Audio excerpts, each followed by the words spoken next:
Madam, আমার সঙ্গে আপনি রয়েছেন। আপনি এখন বাজে 6টা 11, শো শেষ হবে 7টায়।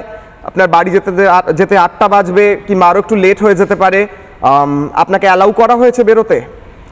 আমি তাই অনুরোধ করছিলাম কিশোরে যে প্রোগ্রামটা তাড়াতাড়ি শুরু করো, কারণ আমাদের তো কাট অফ টাইম এখন 8টা হয়ে গেছে। আমাদের 8টার মধ্যে বাড়ি ঢুকতে হবে। বাড়িতে না ঢুকলে নিজের নিরাপত্তার দায়িত্ব নিজেদের নিতে হবে। এবার থেকে মুখ্যমন্ত্রীর কথা অনুযায়ী যে 8টার মধ্যে বাড়ি না ঢুকলে তোমার নিরাপত্তার দায় আমি আর নিতে পারবো না, সব দায় তোমার। অসংবেদনশীল এরকম নির্মম মহিলা, নামে মমতা আছে কিন্তু কাজে এবং কথায় তার মমত্ব বোধ নেই, এইরকম দেখা যায় না। প্রশ্ন রয়েছে ওনার কাছে যে রাত 8টার পরে আমরা কি তাহলে পশ্চিমবঙ্গ প্রশাসকহীন হয়ে যাবে? কারণ মমতা ব্যানার্জিও তো মহিলা, হিসেব মতো ওনারও তো 8টার পরে বাড়ির বাইরে বেরোনো উচিত নয়। তাহলে পশ্চিমবঙ্গ কি প্রশাসকহীন হয়ে যাবে?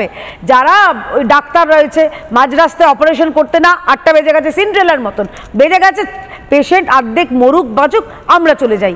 যারা ইঞ্জিনিয়ার রয়েছেন, যারা পুলিশে চাকরি করেন, মমতা ব্যানার্জির পুলিশ মন্ত্রী হিসেবে পুলিশে তো অনেক মহিলা রয়েছে, তারাও কি অর্ধেক, ধরুন ক্রিমিনালকে ধরতে গেল, সব ওই 8টা বেজে গেছে, ঢং ঢং ঢং ঘন্টা, সব বাড়ি চলে যাবে।